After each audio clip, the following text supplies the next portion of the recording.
সাহাবায়ে কিরামদের ডেকে বলে দিলে, ও মদিনা মানুষেরা, ও আল্লাহ নবীর সাহাবীরা, আমি আবু বকর যখন ইন্তেকাল হব, আমার ইন্তেকালের পরে আমার লাশটা গোসল দিয়ে আমার পুরাতন কাপড় দিয়ে কাফন পরাবেন, জানাজা নামাজের পর আমার লাশটা নিয়ে গিয়ে আল্লাহ নবীর রওজা মুবারকে গেটের বাইরে রেখে দেবেন। আপনারা ভিতরে ঢুকে যাবেন, আল্লাহ নবী রওজা পাকে সালাম দেবেন, আমি আবু বকর সিদ্দিক আমারও সালাম দেবেন। আল্লাহ নবীকে জিজ্ঞাসা করবেন, ইয়া রাসূলুল্লাহ, ইয়া হাবিবাল্লাহ, আপনার হিজরতের একমাত্র সাথী হযরত আবু বকর সিদ্দিক, আপনার বাল্য জীবনের বন্ধু হযরত আবু বকর সিদ্দিক ইন্তেকাল হয়ে গেছে, তিনার লাশটা আমরা গোসল দিয়ে, তিনার পুরাতন কাপড় দিয়ে কাফন পরে, জানাজা নামাজ পড়ে আমরা আপনার রওজা মুবারকের গেটের বাইরে রেখেছি। ইয়া রাসূলুল্লাহ, হাবিবাল্লাহ, আপনি হুকুম দেন হযরত আবু বকর সিদ্দিকের লাশটাকে আপনার রওজা মুবারকের কোনখানটায় দাফন দেব? ও বাবারা, আল্লাহ নবীর রওজা পাক থেকে যদি জবাব আসে তবে আমার লাশটাকে গেটের ভিতরে ঢুকাবেন, আল্লাহ নবী রওজা পাকের পাশে দাফন দেবেন। যদি জবাব যদি না আসে তাহলে আপনারা মনে করবেন আল্লাহ নবী আমার উপর নারাজ হয়ে গেছে, আমার খেলাফতির যুগে এমন কিছু অন্যায় কাজ করেছি, আল্লাহ নবী হায়াতুন নবী রওজা মুবারক আমার উপর অসন্তুষ্ট হয়ে গেছে।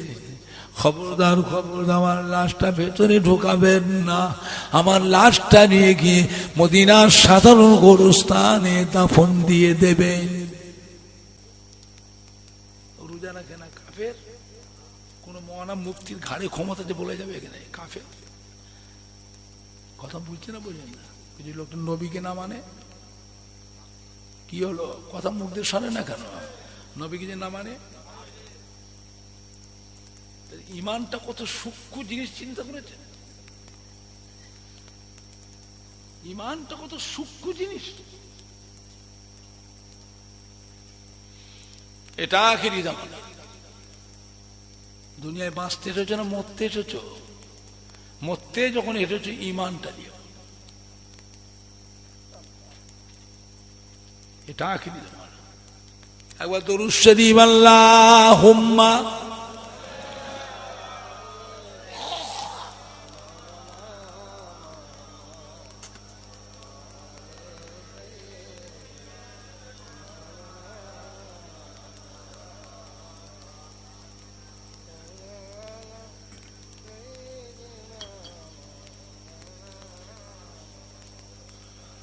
कलमे ला इलाहा इल्लल्लाह, ला इलाहा इल्लल्लाह मुहम्मदुर रसूलुल्लाह, अल्लाहुम्मा सल्लि अला।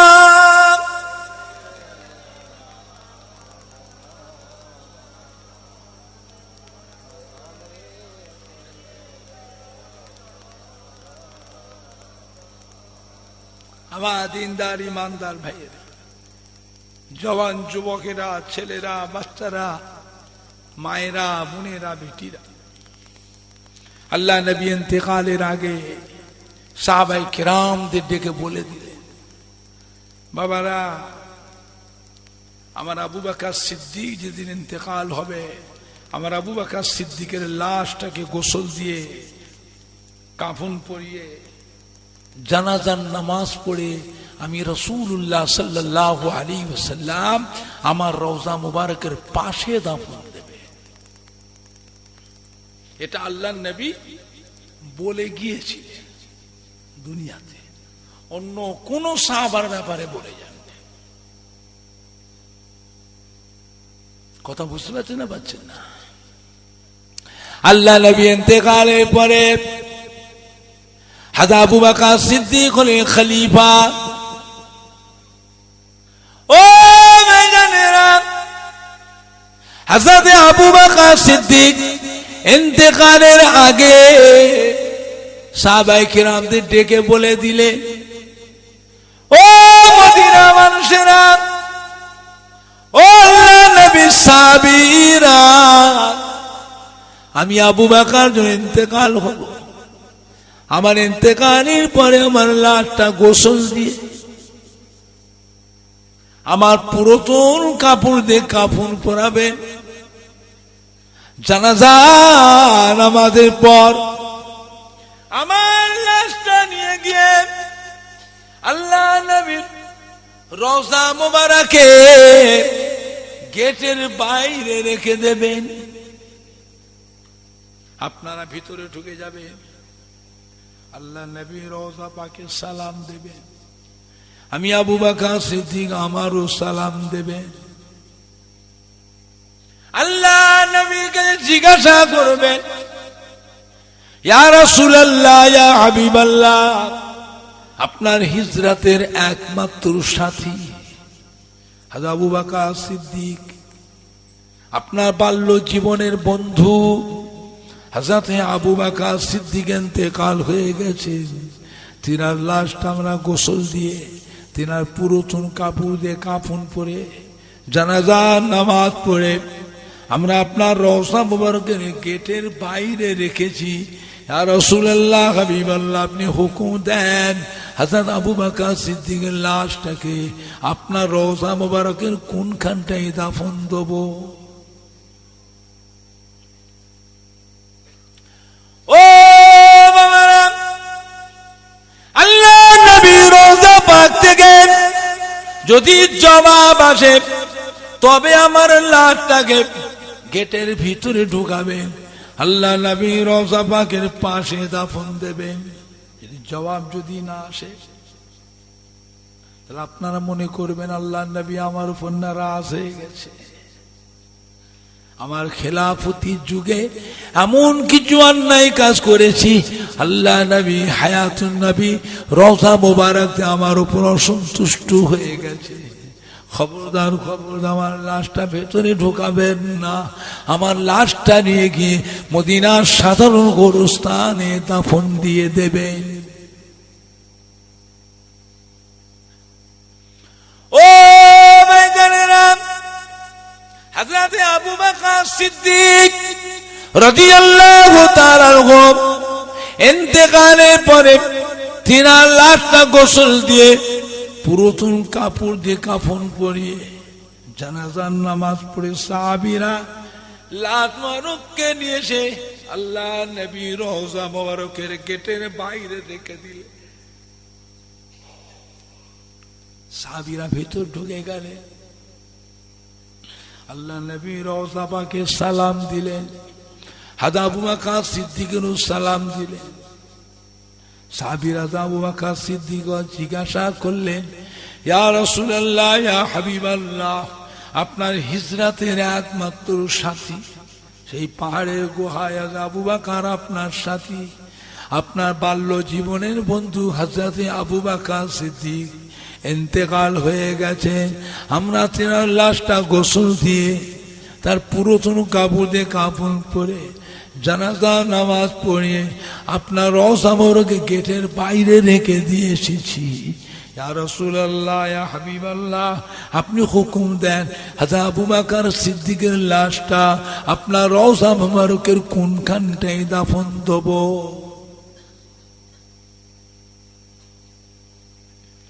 ও ভাইজানেরা, রওজা মুবারক থেকে কোন জবাব আসলো না, কোন উত্তর আসলো না। সাহাবীরা চিন্তায় কান্নায় ভেঙে পড়লেন। আল্লাহ, এখন উপায় কি? আল্লাহ নবী তো বলে গেছিলেন কিন্তু আবু বকর সিদ্দিক আল্লাহ নবীর ইন্তেকালের পরে খলিফা হলেন। আর আবু বকর ইন্তেকালের আগে আমাদের বললেন, খবরদার দাফন দেবেন না। আমার লাশ গোসল দিয়ে পুরাতন কাপড় দিয়ে কাপড় পরে জানাজার নামাজ পড়ে আল্লাহ নবীর রওজাকে বাইরে রেখে দেবেন। বেয়াদবি করবেন না, বেয়াদবি করবেন না।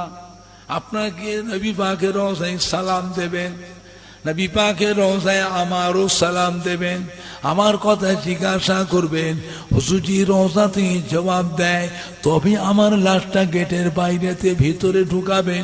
আল্লাহ নবী রওজাকে পাশে দাফন দেবেন। জবাব যদি না আসে, খবরদার ভিতরে ঢুকাবেন না, আমার লাশটা বাইরে থেকে নিয়ে গিয়ে মদিনার সাধারণ গোরস্থানে দাফন দেবেন।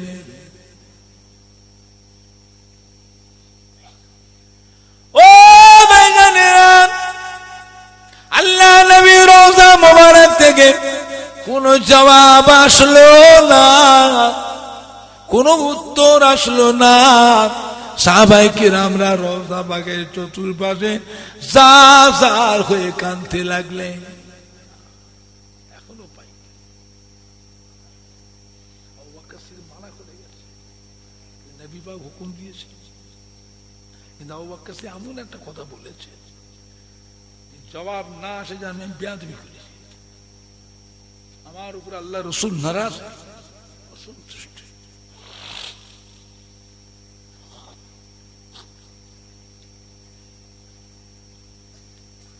এমন সে হযরত আলী রাদিয়াল্লাহু তাআলা কাঁদতে কাঁদতে ছুটলেন।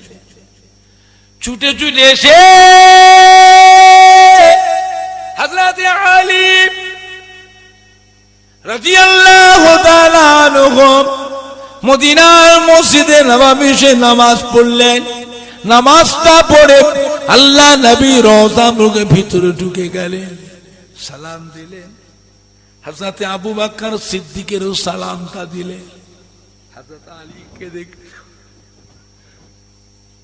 ইয়া রাসূলুল্লাহ, ইয়া হাবিবাল্লাহ, আপনার হিজরাতে একমাত্র সাথী,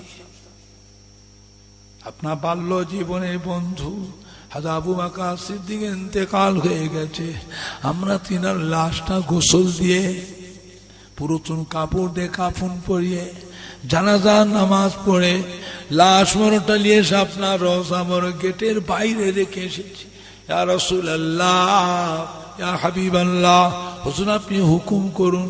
হুকুম দেন তিনার লাশটা এখন নিয়ে এসে আপনার রওজা মোবারকের কোনখানে দাফন দেব? কোন জবাব আসলো না। ও ভাইজানেরা, রওজা মোবারকের চতুর্পাশে কান্নার রোগ উঠে গেল।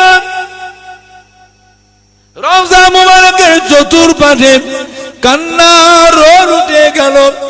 এমন সময় দেখা যায় আল্লাহ নবী রওজা মোবারকটা একবার থরথর থরথর করে কেঁপে উঠলেন। জোরে বলুন। জোরে বলতে পারেন না? আর জোরে বলা যাবে না? রওজা মোবারকের জবাব আসছে, আমার সাহাবীরা, ও আমার সাহাবীরা, বন্ধুর লাশ বন্ধুর পাশে দাফন হবে, এর জন্য আর জিজ্ঞাসার কোনো প্রয়োজন না। জোরে বললেন না? আর জোরে বলা যাবে না? এতদিন আমার আবু বকর সিদ্দিক দুনিয়াতে আমার বাল্য জীবনে বন্ধু ছিলেন, দুনিয়াতে আমার হিজরাতের সাথী ছিলেন, আমার বড় মোহাব্বতী ছিলেন। আজ থেকে আমার আবু বকর সিদ্দিক কবরেরও সাথী হয়ে যাবে, কবরেরও আমার বন্ধু হয়ে যাবে। বলবেন না? নাই দেখবে, নাই দেখবে। জীবন আল্লাহ নবী দরবারে যে কোনো সাহাবা যে কোনো দোয়া চাইতেন, কোনো কথা জিজ্ঞাসা করতেন, আল্লাহ নবী সব শুনে দিয়ে হযরত আবু বকর সিদ্দিকের মুখের দিকে চেয়ে, আবু বকর, বাবা আমার এই সাহাবাটা আমার কাছে এই দোয়া চাইছে, কি করব বাবা? হযরত আবু বকর, ইয়া রাসূলুল্লাহ, হাবিবাল্লাহ, হুজুর আপনি দোয়াটা করে দেন। জোরে বলবেন না? আর একটু জোরে বলা যাবে না? আজ মদিনা রওজা মোবারকে, রওজায়ে আকদাসে, মাদার মুকাদ্দাসে সারা বিশ্বের কোটি কোটি মুসলমান আসে না আসেনে? রওজা পাকে কাটা কাটা করে না করে? ও ভাইজানেরা, রওজা মোবারকে কেঁদে কেঁদে উম্মতেরা দোয়া চায় না চাইলে আল্লাহ নবী রওজা মোবারকের ভিতরে হযরত আবু বকর মুখের দিকে চেয়ে দেখেন, আবু বকর আমার এই উম্মতটা আমার কাছে কাঁদা কাটা করছে, আমার এই উম্মতটা আমার কাছে কাঁদছে বাবা, আমার এই উম্মতটা আমার কাছে দোয়া চাইছে বাবা, কি করব? হযরত আবু বকর সিদ্দিক, ইয়া রাসূলুল্লাহ, ইয়া হাবিবাল্লাহ, হুজুর আপনি আল্লাহ পাকের ভরসায় দোয়া করে দেন। জোরে বলবেন না? আর জোরে বলা যাবে? আল্লাহ নবী দো জাহানের বাদশাহ বলে গেলেন, আবু বকর সিদ্দিক আমার যা করেছে, আবু বকর সিদ্দিকের বদলা আমি দিতে পারবো না। আল্লাহ আপনি তো সাক্ষী, আমার আবু বকর আমার যা করেছে, আবু বকরের বদলা দিতে পারবো না। আল্লাহ পাক কিয়ামতের দিনে আপনি নিজে আমার যা করেছে আবু বকর, সেই বদলাটা আপনি নিজে আবু বকরের হাতে দেবে। আবু বকর কি বললেন? ইয়া রাসূলুল্লাহ, হাবিবাল্লাহ, আমার জীবনে যত কিছু আমল নেকি সব আপনার গুনাহগার উম্মতের জন্য আমি আবু বকর আল্লাহর রাস্তায় সব দান করে দিলাম। জোরে বলতে পারছেন না? আর জোরে বলা যাবে না? নারাই দেখবে, নারাই দেখবে। মহব্বত টিকে রাখবে, মহব্বত টিকে রাখবে। খবরদার, আজকে যে কুল গাছে মাহফিলটা হচ্ছে, মাহফিলটা একলা করছে না, সবাই মিলে। হ্যাঁ হ্যাঁ বাবা, মাহফিলটা হওয়াতে সবাই খুশি না বেজার?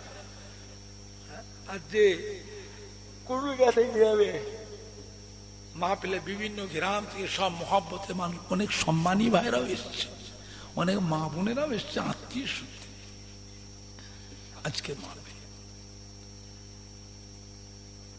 এই মাহফিলটা সব মহব্বতে মানুষ এসছে, আশাতে সবাই খুশি না বেজার?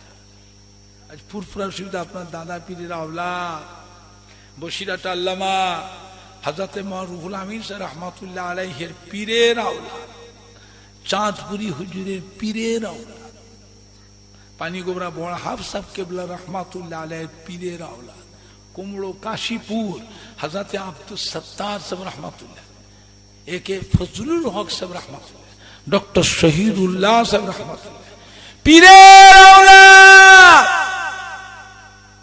আজ কুরুল গাছে আসলাম, তাতে সবাই খুশি না বেজার? হ্যাঁ বাবা, আসলে খুশি না না আসলে খুশি?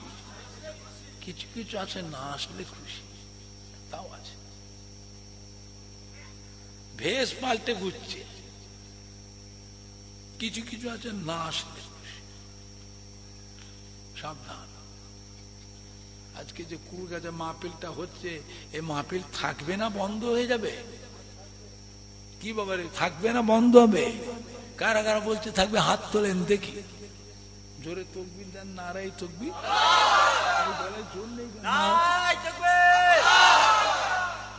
নারাই দেখবে। কুরুলগাছা গ্রামে বাৎসরিক ইসালে সভা, কুরুলগাছা গ্রামে বাৎসরিক ইসালে সভা, কুরুলগাছা মাহফিলের শ্রোতা বৃদ্ধ, কুরুলগাছা গ্রামবাসী গণ, কুরুলগাছা মাহফিলের যুবক বৃদ্ধ, কুরুলগাছা মাহফিলের কমিটির সাহেবানগণ, মহিলাগণ, মহিলাগণ, ফুরফুরা শরীফে দাদা পীর কেবলা সিলসিলার মুরিদ মুতাকিদিন গণ, নারাই দেখবে। সবাই উঠে দাঁড়ান, উঠে দাঁড়াও। এই ছেলেরা, সালাম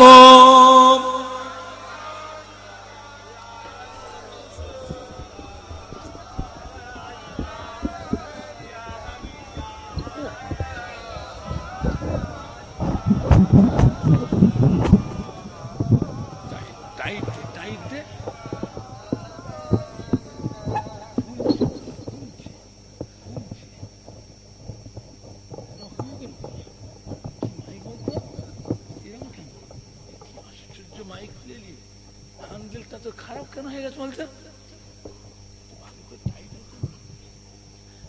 তারাল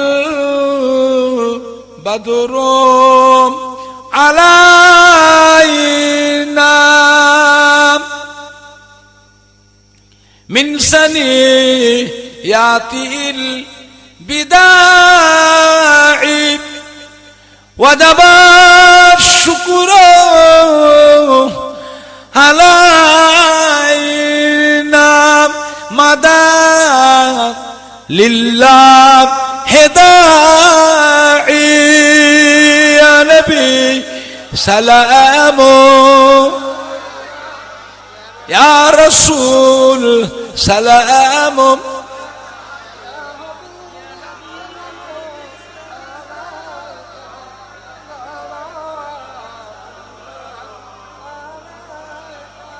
পড়িল আল্লাহ আরবানি পহলো দুঃখে রজনী হইল জগৎ আজকের খরিদ্দাররা আমাদের ছেলেদের ঘরে কিনে নিচ্ছে, কিন্তু কিনছে না কিনে দিবে, এই জন্য আমাদের কপাল ফাটছে। আমরা অভাবী হচ্ছি, আমরা বিমারি হচ্ছি। 500 টাকায়, 1000 টাকায়, 5000, 10,000, 5 লাখে বিক্রি হচ্ছে ঠিকই, অপরদিকে কোটি কোটি আমারই পরিবার, মা বেটিদের ইজ্জত আবরু লুণ্ঠন হচ্ছে, আমরা দেখছি, কিছু করতে পারছি না। প্যালেস্টাইনে মরছে, হিটা মরছে, হুটা মারছে, কোথায় পেনে মারছে, কোথায় বাসে মারছে, কোথায় স্লোগান দিয়ে লাঠি মেরে ফেলে মেরে দিচ্ছে, কিছু করতে পারছি না। কেন? আমরা বিক্রি হওয়ার গোলাম। কথা খারাপ লাগছে? ভাবুন না, আমাকে এনেছেন চাইছি তো আপনাদেরকে মালিক বানাবো, এজন্য বুঝাচ্ছি। এবার যদি এত কপাল ফাটা কেউ থাকে যে গোলামি আমার জন্য ঠিক আছে, তাকে ভাব আমার অসুবিধা লাভ নেই। কেন? আমরা মুহাম্মদ রাসূল ছাড়া কারো গোলাম নয়, আল্লাহ ছাড়া কারো দাস নয়। সোজা সবটা কথা। সে দেশের যে লাখ সাহেবই হোক আর বিদেশের যে লাখ সাহেবই হোক, মানুষ হয় সম্মানীয় লোককে সম্মান করবো, অসভ্য লোকের থেকে দূরে থাকবো, এতটুকু বুঝি। চোরকে চোর বলবো, ডাকাতকে ডাকাত বলবো, আল্লাহওয়ালা আল্লাহওয়ালা বলবো, ভালো মানুষের সাথ দেবো, গরিবের হয়ে লড়াই করবো, এইটুকু বুঝি। কিন্তু আল্লাহ ছাড়া কারো দাসত্ব করি না, মুহাম্মদ রাসূল ছাড়া কারো গোলামিও করি না। কথা ফয়সালা শেষ।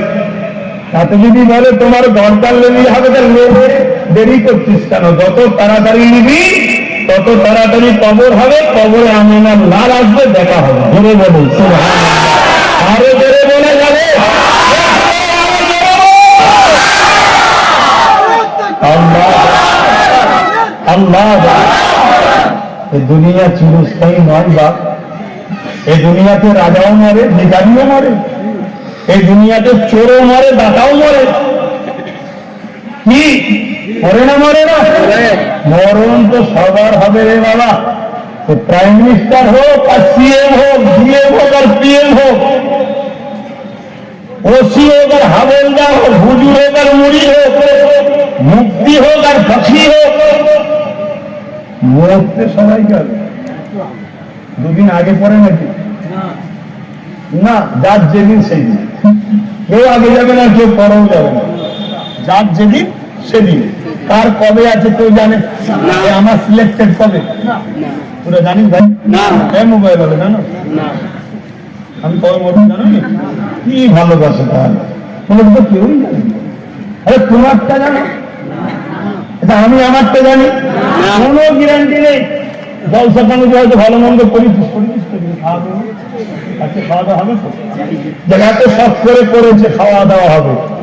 এখনো কপাল আছে, কোনো গ্যারান্টি আছে? তার আগেই হয়তো চলে যেতে পারে।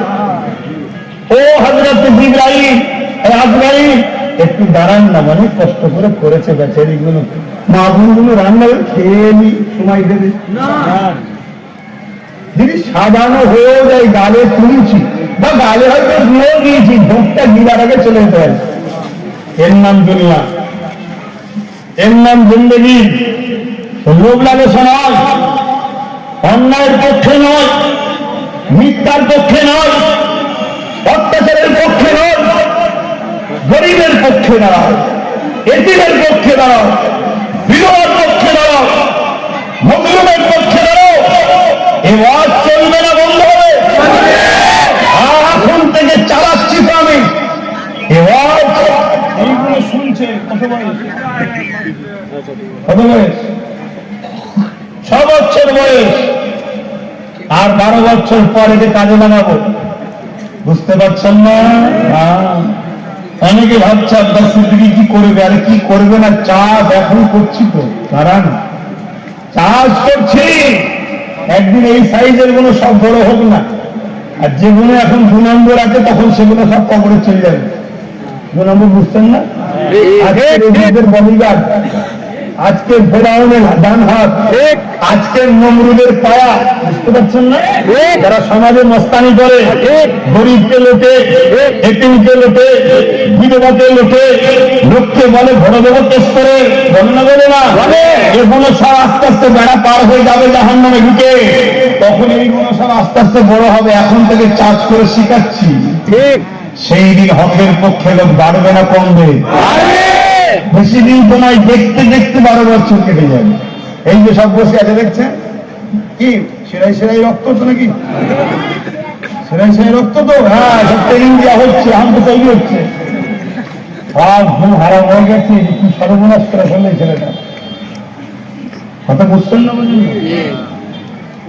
অনেক কোম্পানি আছে, যে যার কোম্পানিতে কাজ করো তো সব গোলাম বানিয়ে রাখতো। আমি তো একটা কোম্পানি খুলে দিয়েছি, খুলেছি না খুলিনি? এই কোম্পানিতে গোলাম নয়, সব মালিক এর সঙ্গে কাজ করবে, যদি সঙ্গে থাকবে। মাথা কাজ করছে না, এবারে সব কর্মচারী যদি আস্তে আস্তে এই কোম্পানিতে চলে আসে তো কোম্পানির সেট আপ তেমনি বন্ধ হয়ে যাবে। বুঝতে পারছেন? এটা আমার কাজ। আগানটা হয়ে যায় কটাই যাবে? জামাত কটাই? আদান হয়ে গেলে 8:15 নামাজ হবে, তখন মাইকগুলো বন্ধ করতে হবে। আদান হয়ে 8:15 মাইকটা বন্ধ করতে হবে।